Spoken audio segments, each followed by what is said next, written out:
episode of the Goodrum Show with me, Chris Goodrum. As per usual, a big thank you to everybody that watched the last episode of the show, liked, commented, all that kind of stuff. Very, very much appreciated. Well, I thought it was good fun. Nothing like doing a bit of serious Pete. I didn't hear anything back from Brookladdie, which I kind of not surprised about. I mean, ever since they were purchased by Remy Cointreau, the relationship, well, you don't really have much of a relationship with the distillery now. Certainly not not one now owned by a huge company. And but anyway, it seemed like you guys enjoyed it, so that is indeed the main thing. Apologies that there wasn't an episode of the show last week. That a bit of DIY kind of got in the way, so I now have a nice shiny clean bathroom and shower room in actual fact. So unfortunately, kind of drinking whiskey and doing DIY don't tend to go hand in hand, I don't think. But anyway, so on to this week's episode of the show. As you can see, I'm looking at two quite two different brands, if you like. I hate that word. And on first sight, there's absolutely no correlation between them whatsoever. Obviously, one is a single malt, as a distillery, the other is a blended whiskey, a brand, and I mean, although they're both historic entities, I suppose, for want of a better word, there doesn't really appear to be a correlation between the two, but there is, and the correlation is that they both last year had what's that horrendous marketing phrase? Oh, a brand refresh. Yes. And in the Antiquaries terms, it was actually quite a considerable refresh. Not only obviously the packaging got an updated look, it's also completely changed the juice in the bottle. So I think that's going to be sort of interesting to look at. No, not quite so radical with regards to Speyburn. Now, probably a number of you never actually heard of Speyburn. It is one of those kind of distilleries that flies underneath the radar, although it has been in existence for quite a number of years. Founded in 1897, the distillery itself is a classic Charles Doig jobby, pagoda roof, all that kind of stuff. And like I said, it kind of flies under the radar. It just kind of goes about doing its thing. And pretty quietly. I mean, it did have a claim to fame, sort of, well, originally. It was, I think, the first distillery in Scotland that had a dark grains plant installed. It was also, I think, the first distillery to start using a drum malting on site, which I believe was actually still being used up until about 1968.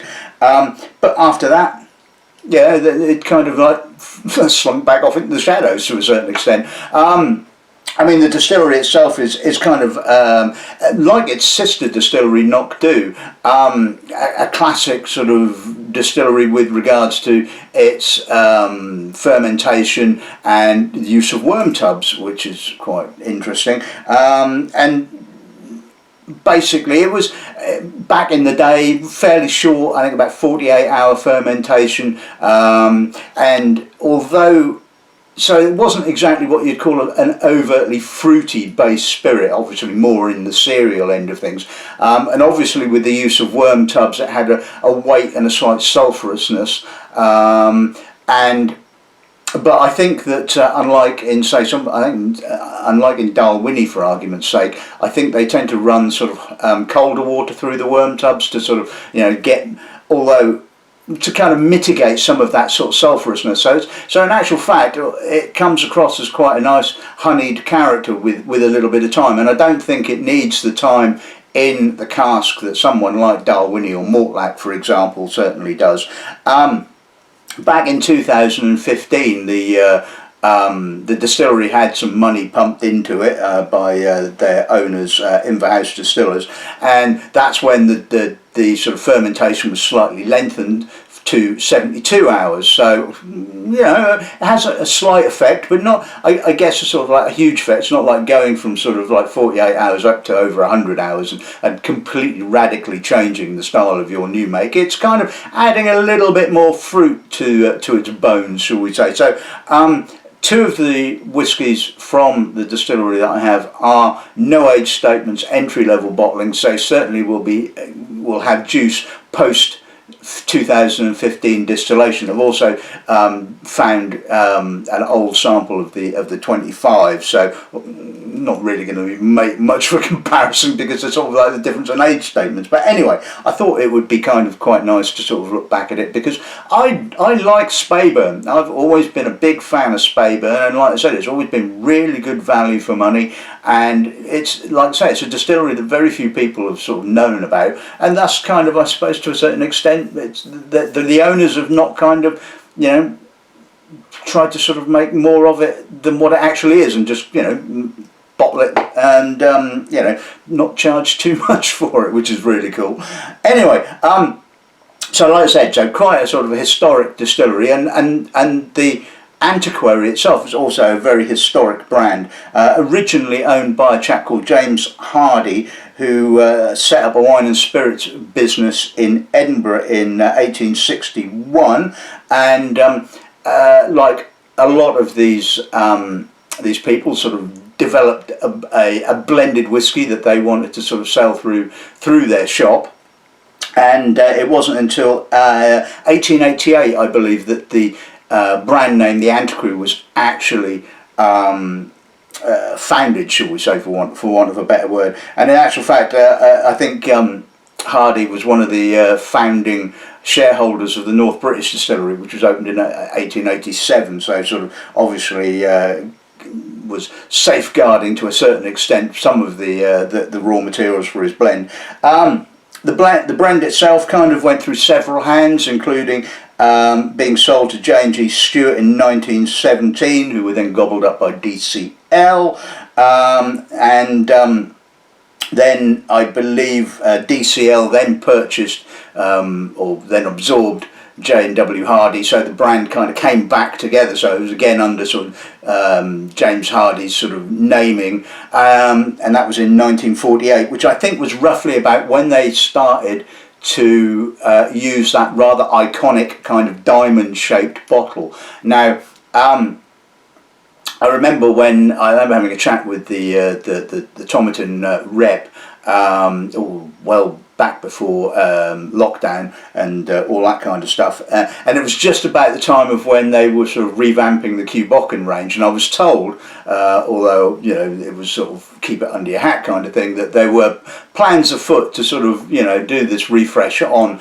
Antiquary. And I remember saying at the time, you know, this is such a historic brand, and B, such an iconic bottle that, you know, you start mucking about with that, you know, you're going to have to be really careful. And I will be honest and say that I think that that they have done a really good job of it. They have kind of kept, to a certain extent, that, well, they've obviously kept the diamond shaped label, which is obviously the sort of harking back to the sort of like the diamond shaped bottle, but I think they've done a really nice job of modernising it, and unlike the Cuboccan, which I really don't like what they've done to it, I think that they've done a really good job with that. But anyway, basically the brand was purchased by Tomerton in 1996, and has had previous sort of refreshes along the way, but this, as far as I can see, is probably the most radical refresh, because not only have they changed the shape and the distinctive shape of the bottle,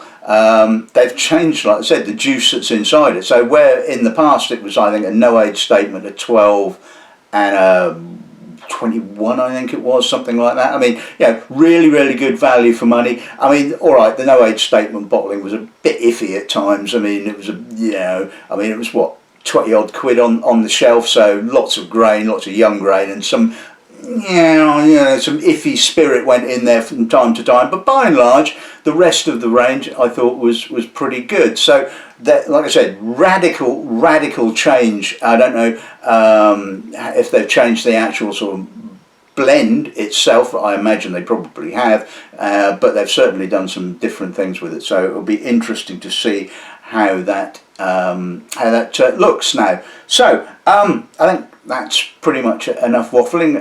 If you want to find out more information about the distillery and about sort of the Antiquary range, then obviously there are links in the sort of box below. So anyway, getting a bit dry, so a little bit more waffle as I introduce the lineup, and then time to taste some whiskey.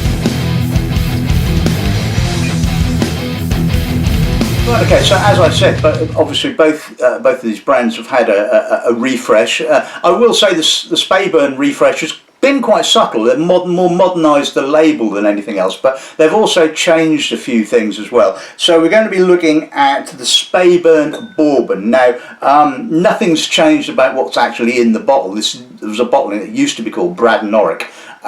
Always relatively pleasant from memory, but obviously they thought that Bradnoric was a bit too much of a mouthful, so they've kind of just called it Speyburn Bourbon. Why not?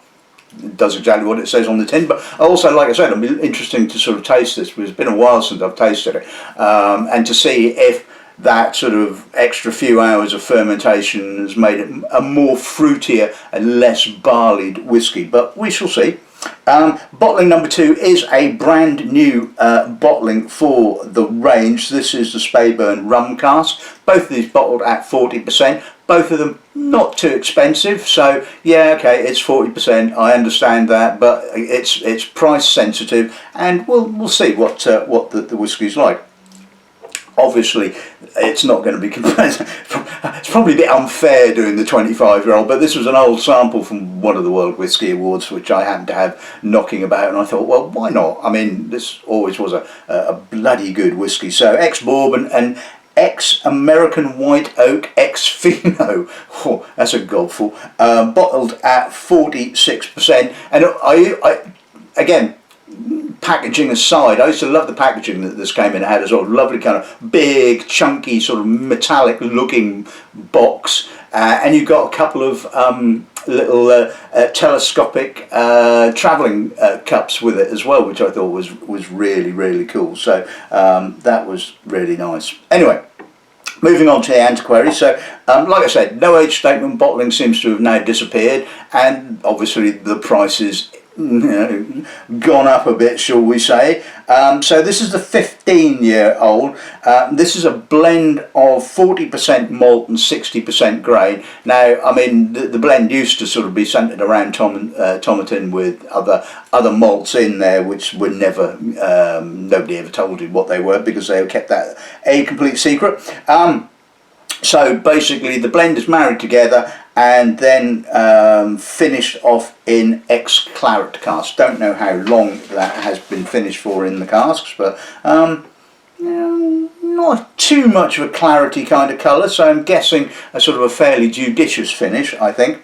The 21-year-old, again bottled unfortunately at 40%, which is a bit of a, I don't understand that one at all, because the old 21 I think was bottled at 43%, and you would have thought that sort of like a bit of a brand refresh, 46% non-chill filtering really for a 21-year-old should be almost de rigueur, but we shall see what that one comes up. So again, same kind of blend, 40% malt, 60% grain.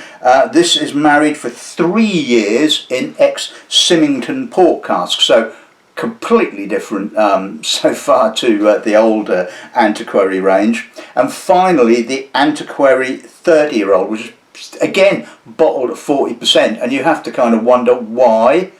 I mean, this is not a cheap whiskey, and you know, I hate to say, but I think, well, you know, compromises will have been made, and I don't understand why for something of that kind of age. Alright, yeah, maybe some of the components of kind of the ABV has dropped closer to 40, but I can't believe that it's got to sort of like 40 exactly. I mean, you could have bottled that at 43%, I think. Anyway, so again, same blend, 40% malt, 60% grain. This time married for 3 years in ex-sherry casks. They don't say where from, but anyway, you know, it's quite intriguing, because if you can see the colours, they're all very similar to each other in actual fact. So you wouldn't have known from looking at that was, or the 15-year-old was, or the 21 was a port cask finish. But anyway, It's, like I said, it's all about the juice in the bottle, or in the glass as the case may be, so we'll get to them in due course, but we're going to kick off first with the Speyburn. Right, okay, so let's start with the Speyburn Bourbon then. Let's see what the nose gives us on this end, shall we? It's a nice nose, it's nice and dense. You can smell those worm tubs in action to a certain extent, although it's not sulphury at all. So I'm guessing fairly youngish spirit, probably sort of, well, I guess somewhere around about the sort of 5 to 8 years of age. It's got a nice fruitiness, not overly fruity, predominantly barley scented, a little bit of green fruit, some minerals, a little bit of vanilla. Nice, pleasant. I mean, you know, it's, like I said, not an expensive whiskey, and it's not going to sort of like, you know, blow you away with its complexity, but it delivers. It's a good whiskey. It's nice, solid. I think is probably the word. Let's see what the pals like.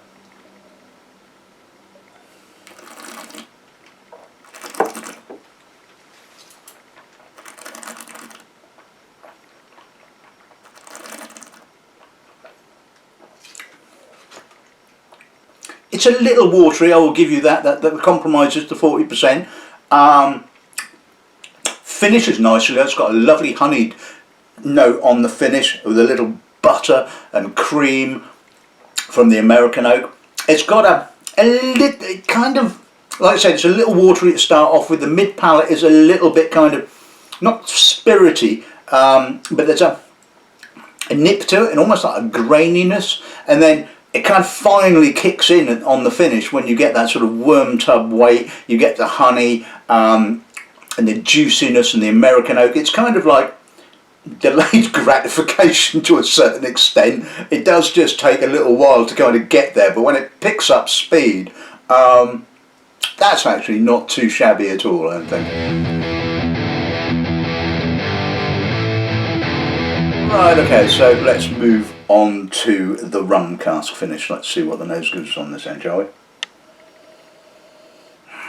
Okay, so I get the barley. It's got a little bit more of a fresher edge, possibly. There's an almost kind of agricole note there. I mean, it's not a full-on sort of medicinal herbal agricole, but that agricole note is just adding some freshness. I mean, a lot of the time you think of rum, you think the rum is going to add sweetness, but in this instance it's not. It's actually adding a sort of like an almost edginess to the spirit. I mean, again, it's got that sort of robust, slightly honeyed sort of note underneath. There's a little bit of marzipan, again a little bit of butter.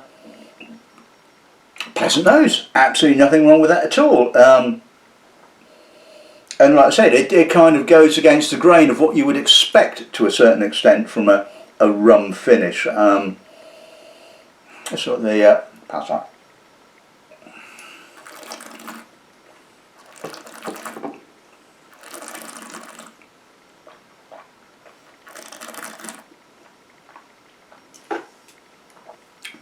Again, you can taste the compromise on the ABV, and again it kind of starts off a little bit slowly, a little bit more sweetness from the rum cask, a little less of the agricolas, and again a nice minerality, some weight, some honey, but it has a little bit more of a citricness on the finish. That sort of slight agricole note does kind of come through on the finish.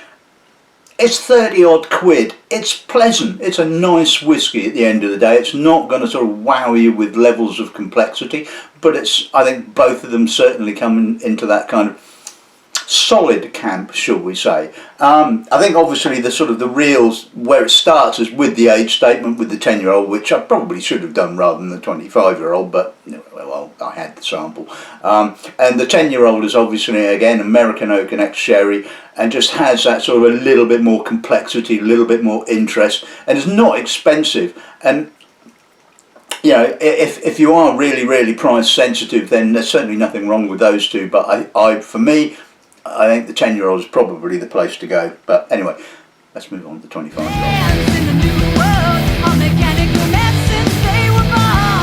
Okay, so Speyburn 25-year-old, 46%, as it should be. Oh, that's a lovely nose. That's got that lovely aged character, that lovely aged sawdusty American oak.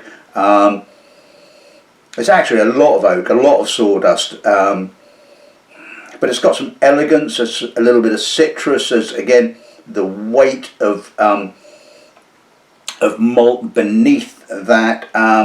There's a little bit of light dried fruit. It's certainly not the sort of, obviously because there's no Oloroso there, it's not the chunky sort of Oloroso dried fruit. There's a little bit of sort of kind of dried apple and sort of maybe dried apricot, possibly a little citrus, some toffee, but it really is that sort of lovely, mature, dusty American oak that's kind of front and center of this nose. And oh, I love that. I really do love old American oak. I mean, it just has that fabulous kind of, like I said, sawdusty, dusty marzipan, old marzipan.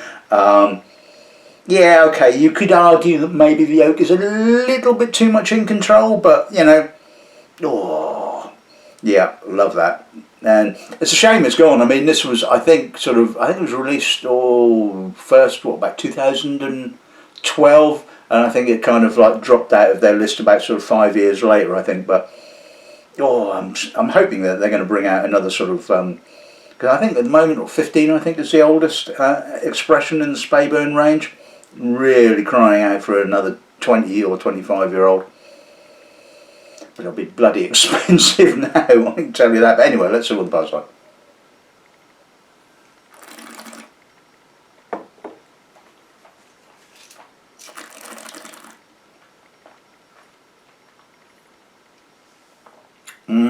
Soft citric, quite minerally to start off with, and then a bit like the previous two, it takes a bit of going, and then it starts to sort of come in the sort of sawdusty American oak, the dried fruits, the apricot, sultana, a little bit of brown sugar, some soft, almost sweet spices, but not too much spices.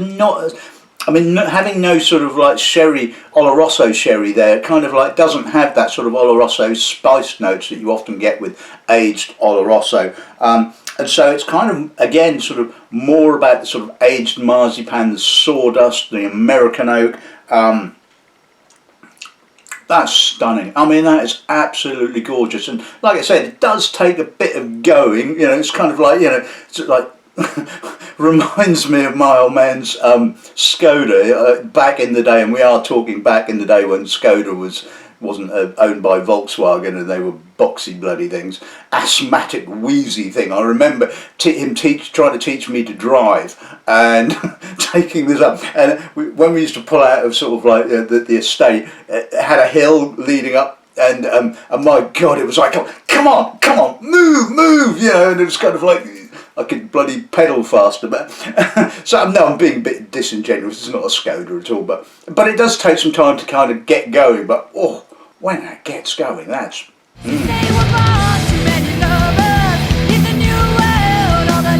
Okay, so moving on to the first of the three antiquaries. This is the 15-year-old married in ex-claret cask. Let's see what the nose gives us on this, then, shall we? Crisp.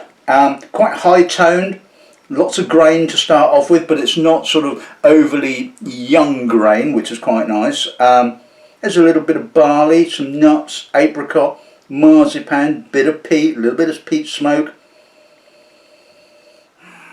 Some subtle red fruits, a little bit of dried red fruit, some sultana, maybe there's some sherry cask in that as well, possibly. Or maybe that's just sort of the dried red fruits. Lovely, absolutely gorgeous. Different to the old 15-year-old, which was pretty much a sort of belt and braces, straightforward 15-year-old. This is lovely. It's just got sort of freshness to it, which is really nice. A real sort of verve and intensity. And it kind of like, you know, the packaging kind of reflects that as well. So I think I think they've done a really, really good job of blending this one together. That's what the pass right.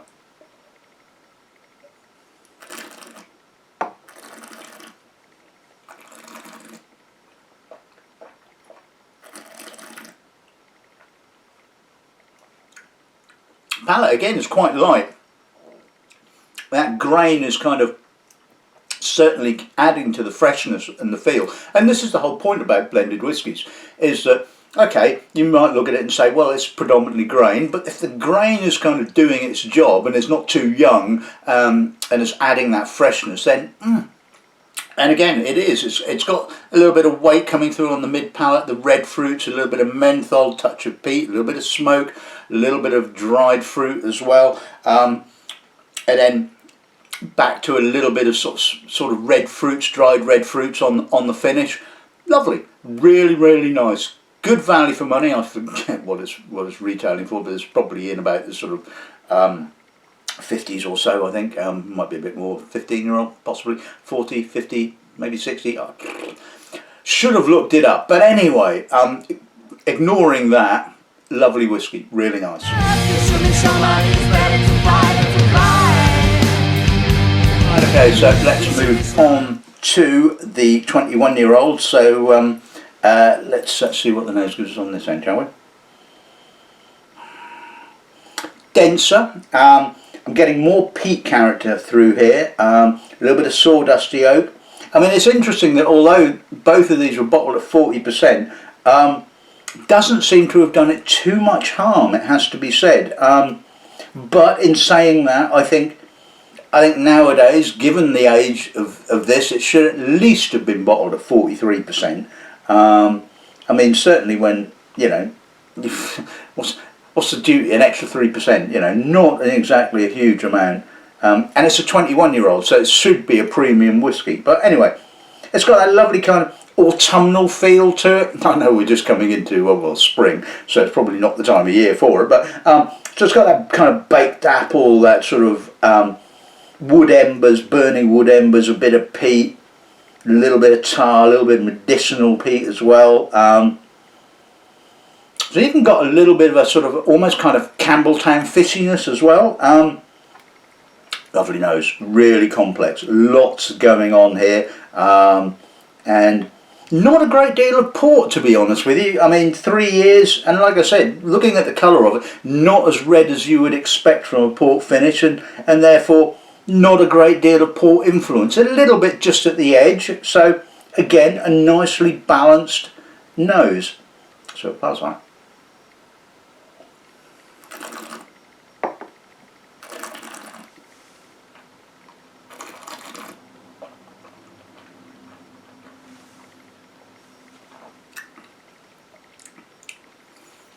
Okay, you could argue that it could have done with a bit more intensity right on the finish, and there is the rub with 40% ABV. It's pleasant, but you could have just done with that sort of like edge at the end of it. Again, pleasant on the palate, sort of autumnal, sort of baked fruits, peat. Quite a bit of oxidation character, almost kind of starting to verge into that cognac-y kind of oxidation character. Violets, sawdust, peat dust, earth. A little bit of porty fruit, but again, really nicely balanced. And if you blinked, you probably would miss the port notes, to be fair on you. They are really nicely entwined. It's very subtle, and like I said, the compromise at 40% is noticeable on the finish, but I don't think it detracts, and I like it, but it just could have been that much better in my opinion. Right, okay, so let's move on to the 30-year-old. So again, bottled at 40%. This is 3 years in ex-sherry casks. You can smell the age on that. That has that lovely sort of mature American oak and that younger kind of fresher sort of sherried notes. It's got a distinct bourbon-y note coming through as well. Sweet dusty peat, dried apples. That's a lovely nose. That's lovely and mature. A little bit of raisinated fruits, beeswax, marmalade, chocolate, malt. I mean, I love the fact that it's again predominantly old American oak, and the kind of the younger sherry component is adding that sort of like younger sherry note to a certain extent. So it doesn't have the old sherry characteristics, which is quite nice, quite sort of interesting and intriguing. Let's do the pass on.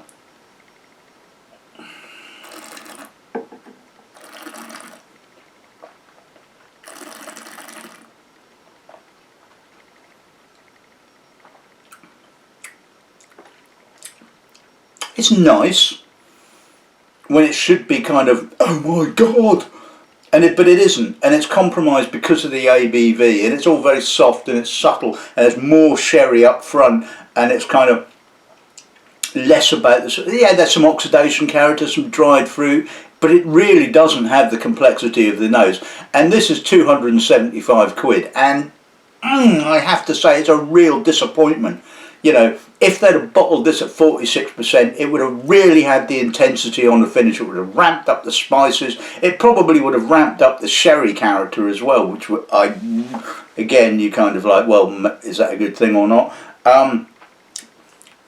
At least have bottled at 43%, but it just goes to show that the sort of like the filtration on that and the 40% really has kind of stripped out the finish, and that has just been, to a certain extent, evident across the whole range. I think at the other two, it's not been quite so noticeable and quite such an issue, but for me, with the 30-year-old, it is a huge issue. It should have been 46%. It should have had intensity, and certainly if you're asking £275 for that kind of whiskey, it's got to blow you away. It's got to be worth £275, and in my honest opinion, I would not feel comfortable trying to sell that to you at £275. So the other two, not a problem.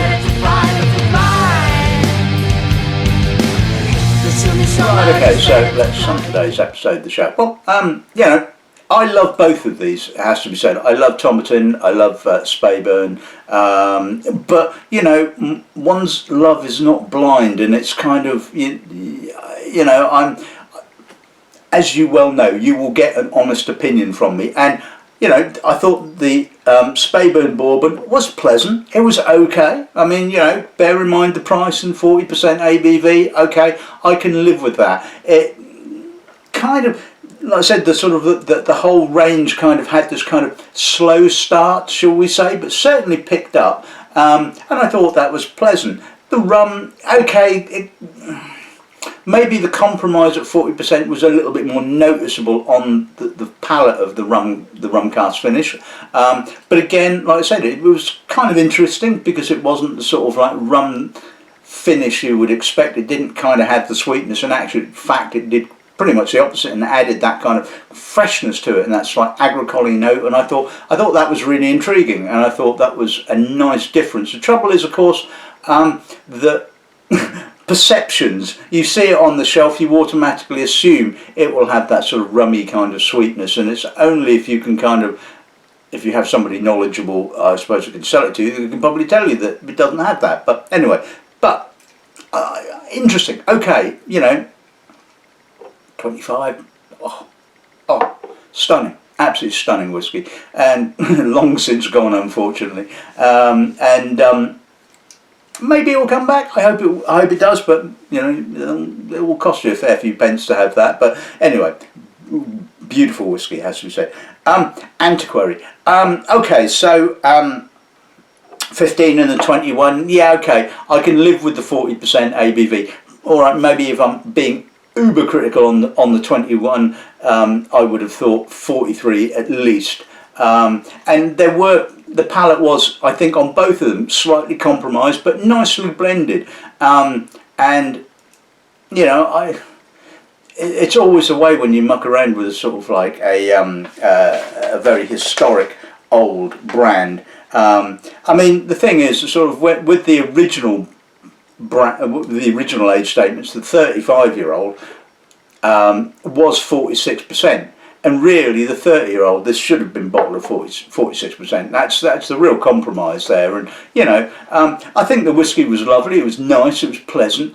But like I said, you know, to me it kind of really should have done with the intensity of 46% Nottingham filtration, because that's what we as consumers expect these days. And really, you know, whiskey owners and companies should know that by now. You know, they claim to sort of like, you know, want feedback and listen to what their customers are saying, and then they kind of peddle out this kind of stuff. So it does make you wonder, are they really listening to us, the consumers?